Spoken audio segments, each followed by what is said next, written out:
I'm no tech genius, but I knew if I wanted my business to crush it, I needed a website now. Thankfully, Bluehost made it easy. I customized, optimized, and monetized everything exactly how I wanted with AI. In minutes, my site was up. I couldn't believe it. The search engine tools even helped me get more site visitors. Whatever your passion project is, you can set it up with Bluehost. With their 30-day money-back guarantee, what do you got to lose? Head to Bluehost.com. That's BLUEHOST.com to start now. Attention sports enthusiasts, keep the adrenaline pumping and elevate your game day with Chumba Casino. It's completely free to play. No purchase necessary. Whether you're cheering from the stands, on the move, or relaxing at home, Chumba Casino brings the thrill of social casino directly to your fingertips. Experience the ultimate social casino adventure with reels of casino-style games, offering hundreds of exciting options to choose from and fresh new releases every week. There's always something new and thrilling to explore. From action-packed social slots and classic blackjack to engaging bingo and solitaire, the fun never stops. Plus, enjoy generous daily login bonuses and a fantastic free welcome bonus to kickstart your social gaming journey. Dive into the excitement. Discover a world where you can play for your chance to redeem some serious prizes and have a blast along the way. Don't miss out. What are you waiting for? Join now and immerse yourself in nonstop fun and adventure with Chumba Casino. Get in on the action today at ChumbaCasino.com and make every day a Chumba day. No purchase necessary. VGW Group. Void where prohibited by law. 18 plus DNC supply. You've had to fight your insurance while fighting cancer. That's right. You were pre-approved, and at 11 o'clock at night, the doctor calls and says, no, it's not approved. They put a price tag on my husband's life and decided that he was not worth it. Do you feel like if things had gone differently, he could still be here? Oh, 100%. I got to look behind the curtain. He says the system is rigged.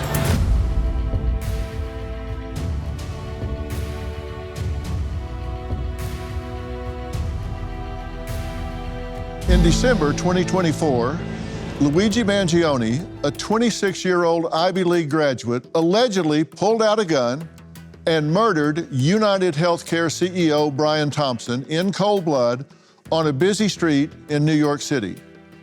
Mangione's alleged crime sparked a storm of anger among Americans, but many were not pointing fingers at the alleged gunman. Instead, one poll indicated that 1 in 4 people sympathized with Mangione, highlighting deep, deep anger and frustration with U.S. healthcare, a system that includes high cost, denials of care, and the perceived exploitation of patients. Angela says she knows all too well the anger and frustration people feel about health insurance companies. Just 1 year after the death of her husband from stage 4 stomach cancer, Angela says she blames his insurance company for putting profit over people and contributing to killing him. Angela, thank you for joining me tonight. Yeah, hi. Let me first say I'm very sorry for your loss. It's been just over a year now, right? Yeah, thank you. And you'd been married 22 years and you have 3 children, 19, 16, and 15? Yeah. So tell me how you're all doing. We're working through our grief, trying to process everything, trying to figure out life without him. He was a good dad. He was a good husband. He was there. He was a really good man. He was a really hard worker. He provided for this family. He made his kids and myself number one. We're still in shock. We're still trying to figure out every day, like how to process, how to live life without him. What is this new normal? Do you feel like he doesn't have to be gone right now, that if things had gone differently, he could still be here? Oh, 100%. We're in America. I mean, this is supposedly the most sophisticated country on the planet in terms of healthcare, and you guys had insurance. You blame him being gone at least partially on the treatment that you got, the mistreatment you got from the insurance company. Are you frustrated? Are you angry? How would you describe your emotions with regard to how you feel you were treated by the insurance company? In the beginning, it was complete disbelief. It was shock. I didn't think anything like this would happen to me or to our family. He was getting better. We were sent to Houston to um, do the next step of care that he needed. We're from Louisville, Kentucky, and his treatment was pre-approved. It was a surgery. We brought our 3 kids down there, and the night before the surgery, the surgeon called us about 11 o'clock at night and told us that it was denied. We stayed in Houston for 4 weeks fighting it. It was never approved. Ultimately, it was a doctor of gynecology that denied it completely. My husband was a male, born a male at birth, always had been a male, and he had stomach cancer. When we returned home, he immediately got sick again. The cancer had spread, and he died January 27th of 2024. Wow. So you got all the way to Houston to go to MD Anderson. You were pre-approved, and at 11 o'clock at night, the doctor calls and says, no, it's not approved. And you were going in for hyperthermic intraperitoneal surgery, which they said was experimental. In fact, this isn't a way out there procedure at all. This is something MD Anderson does on a fairly routine basis, from what I understand. Is that correct? Yes, it is correct. And you stayed there, you appealed this and stayed there 4 weeks. Were you getting treatment during those 4 weeks? No, unfortunately, the surgery that he needed to have, he was required to be off chemotherapy for like 3 or 4 weeks. And so he had to actually be off chemo in order to get the treatment. So this was pre-approved, so they stopped one treatment regimen to prepare you for another treatment regimen, then pull that treatment regimen out from under you. And you spend 4 more weeks trying to get that. So this is now 8 weeks without treatment, which allows the disease to progress while you're going through this bureaucratic fight. And the doctor that pulled the approval and denied this was not an oncologist? No. The doctor that ended up reviewing this from the insurance company was an OBGYN. Okay, so your doctor at MD Anderson felt like this would be reversed quickly and would get approved. Yeah. And that was a good faith belief on the doctor's part. They thought, hey, they won't do this. They'll let this go forward. Yeah. He said that it was pretty common to get an initial denial. But he said, hold tight, max maybe a week.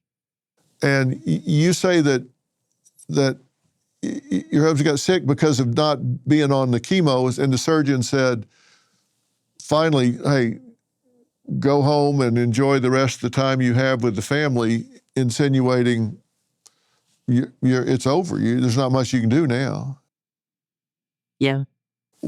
Take me through that moment. What did the two of you say when you sat down and talked about that? When you got that message, what was that like? We said that we weren't going to go home.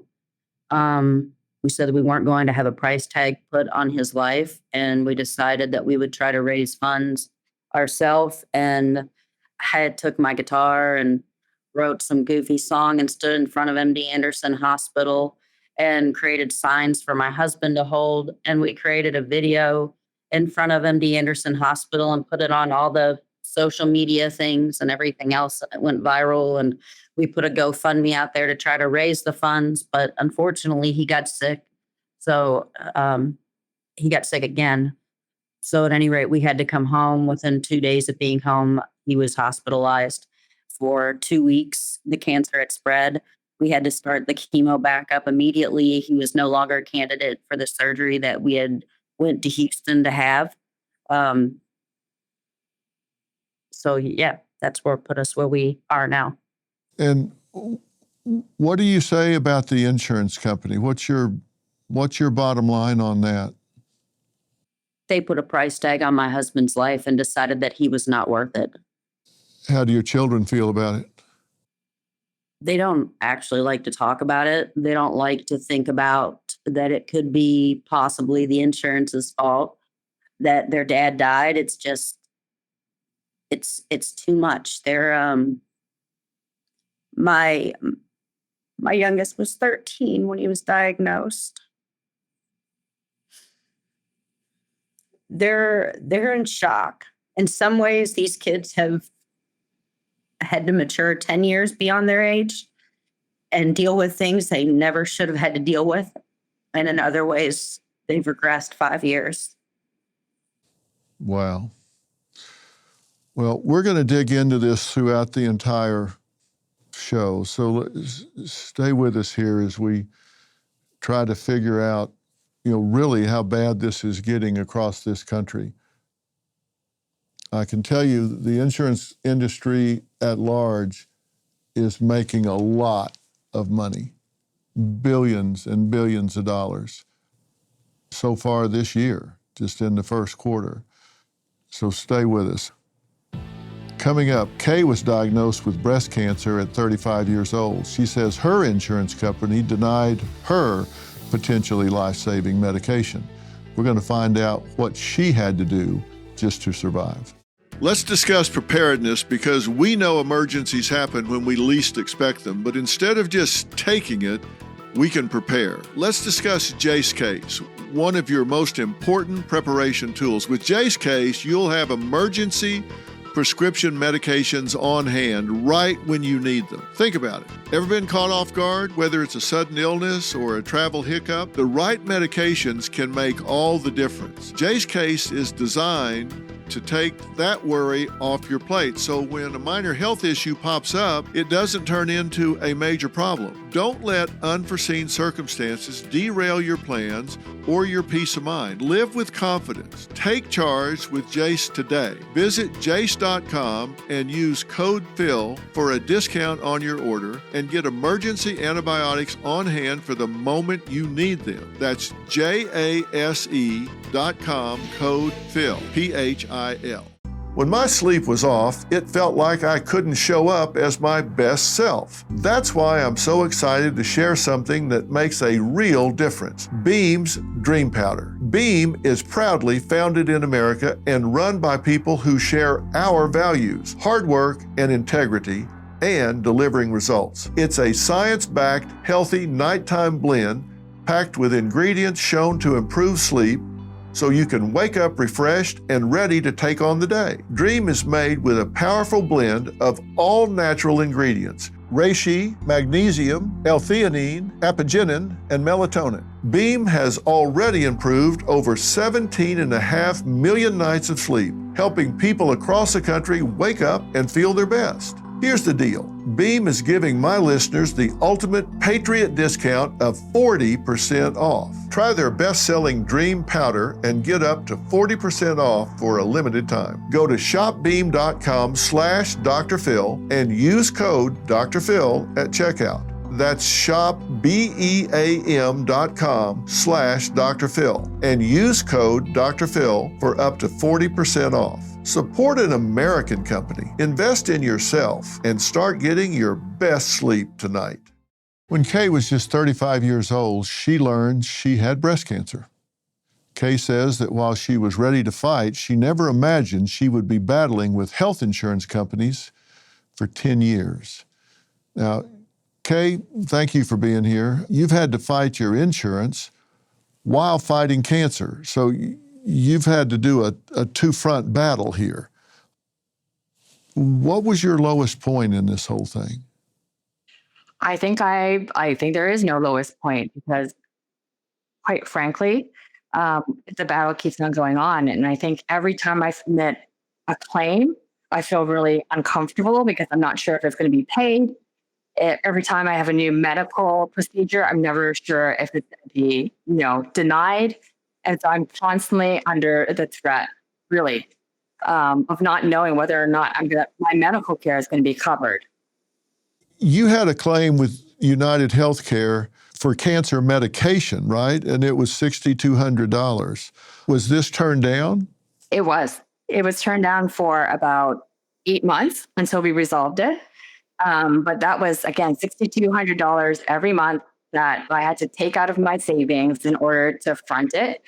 I would completely I just guess panicked would be the word. It's absolutely panicked that I didn't have enough money, and yet I could not take the risk that should they deny me, that I wouldn't be paid back, but I also would be without care. So it was just a risk that I had to take for me and my family. But there was no question about your diagnosis, correct? No, I'm stage 4 metastatic breast cancer. It's considered a terminal disease. So absolutely no question in anybody's mind. All right. And there was no question that you were seeing a licensed, registered physician? Absolutely none. And there was no question that that's what your physician prescribed? No question. In fact, it's a team of providers and oncologists that work with me in order to keep me alive, basically. Okay, so there's no doubt that this was your diagnosis, no doubt that this was a legitimate registered physician, no doubt that this is the prescription that was given by the physician. So you had the disease diagnosed by a physician who prescribed the medication, and the insurance company said no. Yeah. Did they have an alternative plan in mind? What did they suggest instead? Well, the first answer they gave me was that it was not medically necessary. And the other plan was to talk about different alternatives. Why I find that probably troubling is I didn't know that that was an insurance company's job, is to educate and make medical recommendations. They don't know me. I don't know them. They don't have my medical records. And so I found this particularly troubling that they would want me to pursue alternative treatments when they aren't my provider at all. So that's the person that was saying do some alternative treatment. They didn't see you. This wasn't an insurance company physician. No, this was an insurance company physician denying me, but they didn't see no. you. No, they didn't examine you. They didn't look at your lab reports or draw blood or look at your scans or anything of the sort. They just said, from where we sit, we just think you should do something cheaper. Yep. I don't know if it's cheaper, but that's my guess. They just said it's not medically necessary. Okay. Now, you paid $50,000 out of pocket for the treatment, correct? That's right. And if you hadn't had the $50,000, which I'm sure put a huge burden on you financially, I don't know very many people sitting around with $50,000 to spare. You were fortunate enough that you had that socked away somewhere, somehow. Then you needed a PET scan, right? Yeah. This is, again, a year later with my current insurance. Okay. And Angela's listening to this. I mean, you were listening to her story with her husband needing something as well. They approved it and then yanked it out from under him, but at least they waited till 11 o'clock at night when they had gone all the way to another state to get it done. So now you have another insurance company, you need a PET scan, and that's not exactly experimental. That was denied? Yep, that was denied in October of last year. Okay, now listen, I've spent a lot of time in the healthcare delivery system. A PET scan, this is a standard of care in monitoring disease progression. So you weren't getting these every other day, right? This was just in the ordinary monitoring of your disease. Why was it denied? Again, the answer they gave me was that it was not medically necessary. But as you just mentioned, it's absolutely necessary, especially someone with stage 4 metastatic breast cancer. This is part of the treatment plan, is to make sure that the circulating tumor cells are not spreading. So I do this about every 5 months or so, just again, make sure that the treatments are working and the cancer is not out of control. Right, because they want to see if it's metastasized and gone to some other organ or gotten into your lymph nodes or whatever. So that was denied. Okay. It was denied. Tell me where you stand now today. I have appealed that denial twice. I think my own oncologist was shocked that the medical director held his denial for a PET scan. She fought for just a chest CT and an MRI as an alternative. They declined that as well. So I had to go back to my employer and ask them to advocate for me. In the meantime, I had appealed at the state level to the Attorney General. I went to the Municipal Health Board. I filed an ethics complaint against Evacor and Cigna. I've reached out to not-for-profits like Cancer Care to get advocacy. And finally, I had it pushed through. And once I got my scan, I found out that I had a metastasis to my liver. I'm so sorry to hear that. How long was it delayed? It was delayed about 2 months. And how are you doing today? I'm doing okay. I'm still working through it, still working through the metastasis and the new treatment plan. I'm glad I caught it, in time so that I can control it because, as you know, the liver is everything when you're processing a lot of cancer medication. Of course it is. Absolutely it is. Okay, stay with us. A former farmer representative turned watchdog who says the healthcare system isn't just broken, it's actually rigged. You two are going to be really interested in hearing what he has to say next.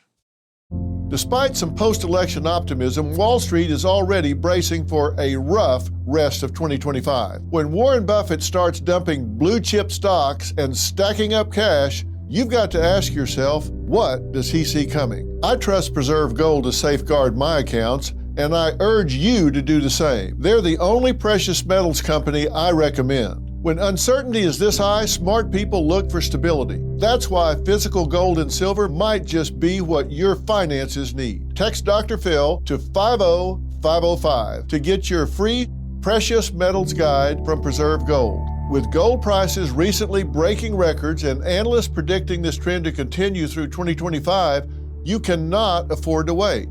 As a bonus, you can get up to $15,000 with a qualified purchase from Preserve Gold. So don't wait. Text Dr. Phil, that's DRPHIL to 50505 today.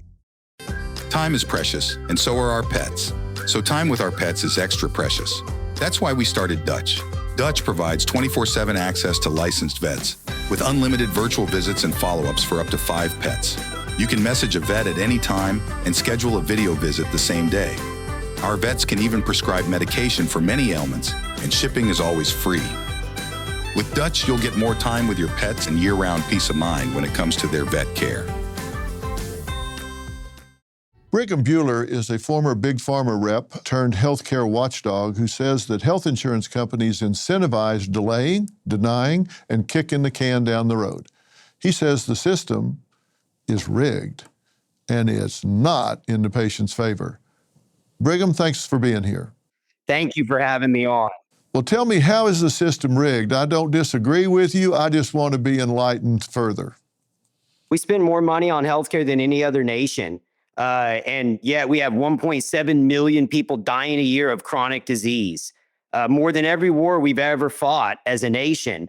And it's because the big insurance companies aren't just implicitly involved in delaying and denying coverage.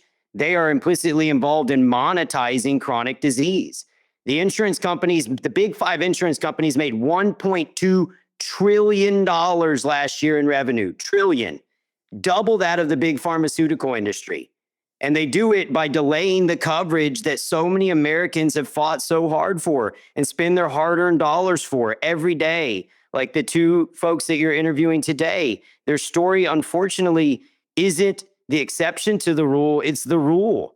Delay, deny, depose. What Luigi wrote on those bullets, it's a travesty what's happening in our country. Well, wouldn't they make more money if they got early intervention, got this stuff under control, and paid out fewer benefits because they got the situation handled? You show me the money and I'll show you the outcomes, right? Show me the incentive system, I'll show you the outcomes.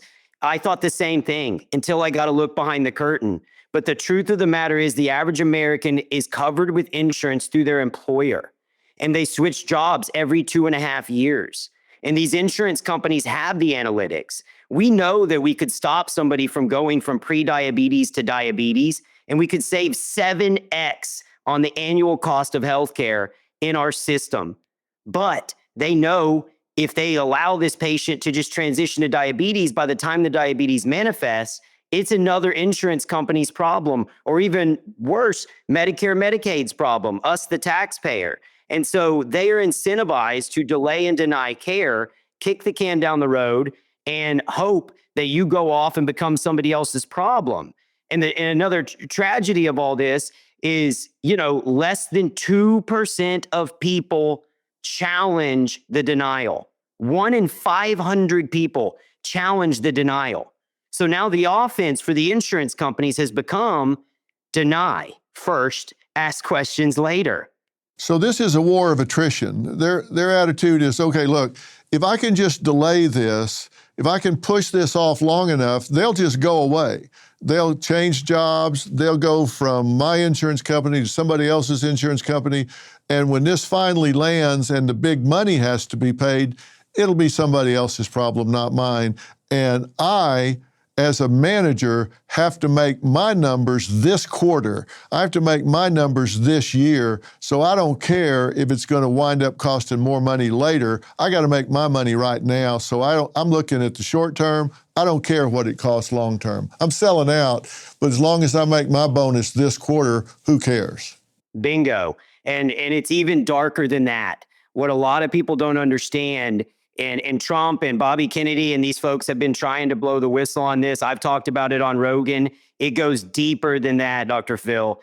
The insurance companies, the big 5 insurance companies, went out in the 90s and acquired the pharmacy benefit managers. These were middlemen brought into the marketplace to attempt to drive down the cost of prescription drug care and make it affordable for the average American. Be an ally and an advocate for us, the American people. What did they do? They instead began to profiteer off of chronic disease. The average American's on 4 or more prescription drugs. 4. Why? Because the insurance companies are literally making profit off of you being on medication. They are now incentivized for us to be chronically ill. It is not as simple as delaying and denying coverage, obstructing your ability to get care. It is deeper than even that, to where there's profit being made off of prescription medications.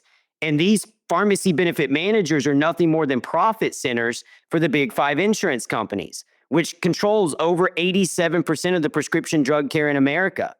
And the only reason I know that is from owning pharmacies and seeing behind the scenes and the way they will deny or move your grandma or grandpa or loved one to a different medication, not because it's the best medication for the patient, but because it's the best medication for their pocketbook. Well, Angela was caught up in a situation where it got to the point that it was time to pony up for an expensive procedure, a sophisticated procedure, but expensive, but a highly likely positive outcome for this procedure. And that's where they drew the line in the sand and said, no, not going further. Do you think that is an actuarial decision where they say, okay, this one, now this doesn't make financial sense, and they put profit above the patient at that point? Did Angela's husband get balance sheet out of life? I think he did. I hate to say that, Angela. I really have seen the dark side of what happens when we put profits over people. And I've seen it time and time again. And I lost my brother to the opioid crisis. And that was perpetuated again. A large chunk of those profits made by the opioids were made by the insurance companies themselves through these holding companies and middlemen. And if they can delay and deny coverage and hit their quarterly earnings, it's unfortunate, but we've built an incentive system that incentivizes profitability, not patient care. And those goals aren't aligned with us, the people that work so hard and pay all of our hard-earned dollars with the hope that when we need that insurance, it will be there for us. It's just absolutely outrageous. Brigham says that corporatization of healthcare allows corporations, most of them investment companies, to exert way too much influence on healthcare, health insurance, and the decisions made because they are in the business of making money, not saving lives. And if Kay hadn't had a savings account to cover $50,000 worth of medication, she probably wouldn't be sitting here right now. Angela's husband, Tracy, is not here right now for just that reason. And, Brigham, this is corporate capture. And explain what you mean by that. I work with Bobby Kennedy all the time, and I know, but I want you to explain it so Kay and Angela and everybody at home understands what we're talking about. It's front to back throughout our entire healthcare system, right? And if we are incentivized and profiteering off of chronic disease, and there's so much money being made off prescription drug care, and it is a large chunk of the revenue stream of these insurance companies because they were allowed to go out and corporately capture these pharmacy benefit managers, these middlemen that were originally put in place. And so these entities, the pharmacy benefit manager, were put in place in the 80s to drive down the cost of prescription drug care, to be an ally and an advocate for us, the American people. Once they were captured by the insurance companies, rather than driving down the cost of prescription drug care, they begin to collude with big pharma to drive up the cost of prescription drug care. And don't take my word for it. Look at the Senate and its investigations into these things. They found that roughly 30% of the cost of insulin increase in the United States was because the pharmacy benefit managers, which are nothing more than your insurance companies, were monetizing your chronic disease. You know, out of the last 11 heads of the FDA, 10 have gone to work for industry. These are checks and balances put in place to protect the American people. And throughout the process, these institutions have been captured all the way to the hospital systems. Many of the hospital systems and pharmacies themselves and primary cares themselves have been gobbled up and captured by these insurance companies and by big industry.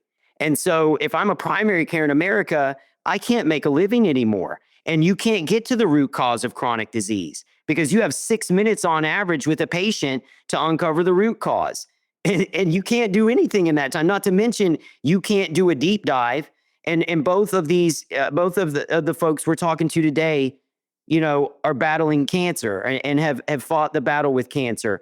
There are tests out there that allow us to screen for cancer 7 years in advance and test it at stage 0 with stunning accuracy. But those tests aren't available in the marketplace in America, not because they don't work, but because the insurance companies don't want to pay for them. There's no money in prevention, is what we're saying. And this has been known for a long time. And I spent a lot of my career in behavioral medicine, and we know that stress, for example, is a trigger for a lot of diseases, both bringing them on and exacerbating the diseases. If you can teach people to manage stress, you can lower the incidence and the progression of disease. But do companies and insurance companies pay for that, pay for stress management, pay for stress training? No, they don't, because there's no money in it. There's no way for them to monetize that. And so disease prevention just doesn't make sense because it doesn't make money. And what you're saying here is they make money. The more we have sick people and the longer they are sick, the more money is being made by the medical monster. I mean, whether they're making it on insurance, whether they're making on treatment, whether they're making it on pharmaceutical agents, the longer. More people are sick, the more money they're making. That's basically what you're saying. No, you're spot on. And I know Bobby's attacking our food system and the broken, corrupt food system. And as we peel the layers of this onion back, who owns that food system, right? A lot of the food was captured in the 80s by Big Tobacco, and Big Tobacco began to take its same old offense that it ran in the tobacco industry and move it to the food industry. And we pivoted to ultra-processed foods that are low in nutrients but high in profits, I testified in front of the Texas Senate this past week and explained to them an ultra-processed food from one of these manufacturers has a 50% profit margin versus healthy food like eggs or any of these more nutrient-dense foods have about a 10 to 15% profit margin. But it also perpetuates and fuels the chronic disease crisis, which is then monetized by the same folks that own all these companies. Yeah, and it all just comes down to the old saying that we started with back in the Watergate days, follow the money. One doctor says he left his practice because he and his patients were being scammed by health insurance companies. We're going to hear what he has to say next. Dr. Bill Hennessey worked as a board-certified physical medicine and rehabilitation physician for 25 years. Now, Bill, you got out of that. You didn't like all of the tactics. that health insurance companies use to avoid giving care to patients. You just got tired of messing with it, true? It's very true. Four-word definition of an insurance company: collect premium, deny payment. Yeah. And the tactics that these insurance companies use, we've been talking about them, but they use to delay and deny claims is one, requiring prior authorization. They may deny if it's not medically necessary, confusing the policyholder with fine print, requesting unnecessary or excessive information, repeatedly assigning new claims adjusters, and then finding some little error that was not right. And so you got to start all over again. It's like putting them in a maze where there's just no way out. You had to deal with it as a caregiver, provider. Patients had to deal with it as patients. It can be overwhelming sometimes. I mean, Kay and Angela have both faced it and dealt with it. You've come up with a way to help patients navigate this. Tell us about that. Yeah, so if we look at what the industry is doing on purpose, they want all of us as patients to be frustrated and confused. Those are the two words. They want, therefore, us to be left feeling hopeless and helpless. Therefore, we open up our wallets and they don't have to pay. So when the average family of four is paying $2,500 a month for health insurance, plus a $6,000 per person deductible, the insurance companies, that isn't just revenue, that's 100% profit just about all the time. And so I've owned a physician billing company. I founded a price transparency company, and then an advocacy company so we can do it all. And over time, I've figured out how to get people the care they deserve, either through insurance or, in Kay's case, we don't know what the real price of care should have been. She paid $50,000. Maybe it was only worth $22,000, for example. So my company, Careguide, is putting the care back into healthcare, where we are helping people know where to go and what to pay ahead of time, or we're resolving high-cost hospital bills afterward, and we do help with these insurance denial. You say that federal law requires insurance companies to publish pricing information. Pricing for what? What do they have to disclose? Both health insurance companies, commonly known as Blue Shield, United, Cigna, and Aetna, as well as 5,700 hospitals in this country, are supposed to publish pricing. They don't, except for cheap stuff. The more expensive the care, for example, cardiology or oncology, they deep six it. And that's on purpose. They don't want the public to see it. They want to have their competition see it. And no one's putting them in check. But it is under the direction of Health and Human Services, HHS, where if laws were enforced on the book for price transparency mandates, we would get to a point where we can separate care from insurance and have pricing known. But as long as they're getting away without any fines or jail time, trust me, the illegal return on investment's higher for the insurance companies and hospitals. They're going to keep going to get away with it. Okay, we got to take a quick break, but I got an important question for you when we come back. Bill says that denials can be overturned by submitting a different diagnosis or billing code, which highlights the complexity of the system. And then I've got a question that I think is really interesting. At least I think it's interesting when we come back. Well, we're back, and I have a question for Dr. Hennessey, and it goes along the lines of what you're saying, because I've been in the healthcare delivery system, and you're exactly right. Sometimes I could change a diagnosis, which either one could apply. One would allow for a whole lot more coverage than another, and both of them aptly fit, and you just have to see which peg goes in which hole. But I've seen with hospitals that somebody would get a hospital bill, and it might be $110,000, and they can go into the administrator or the billing people and say, well, look, I don't have insurance. And the bill would be $110,000 if they had insurance, and $17,000 if they don't have insurance. Now, how do they get away with charging 8 or 10x if you have insurance, and a more reasonable price if you don't. Right. So you're punished for having insurance.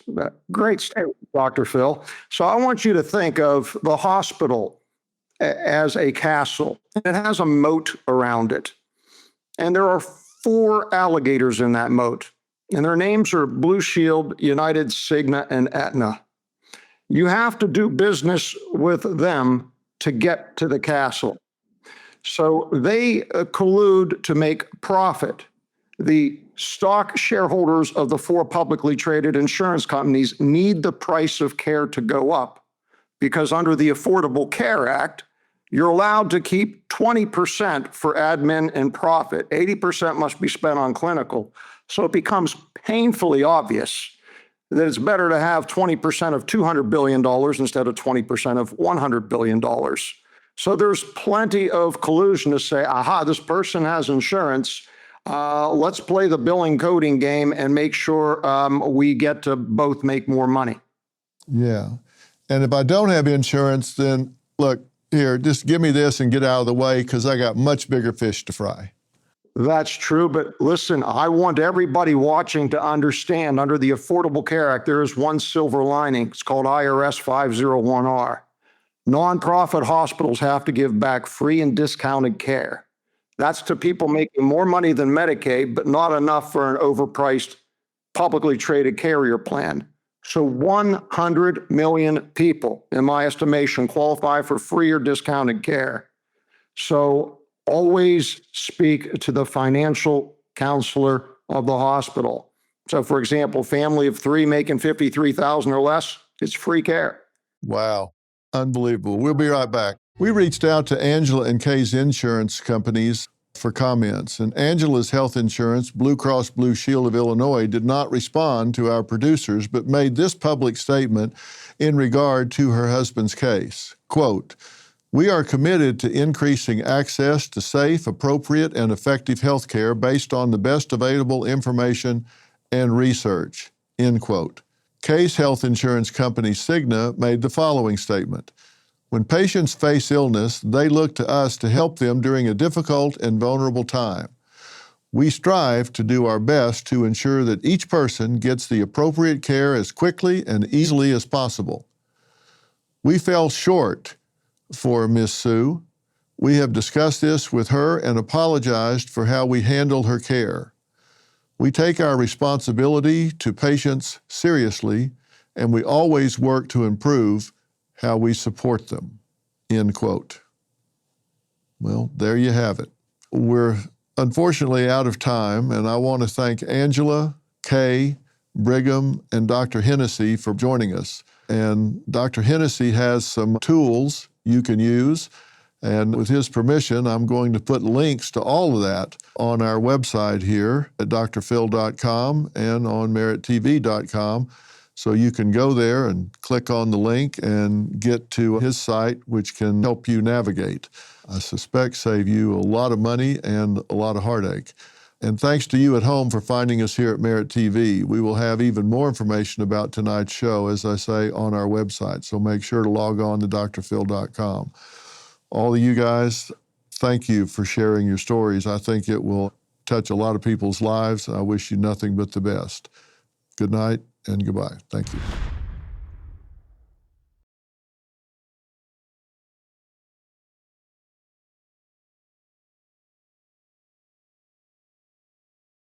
Time is precious, and so are our pets.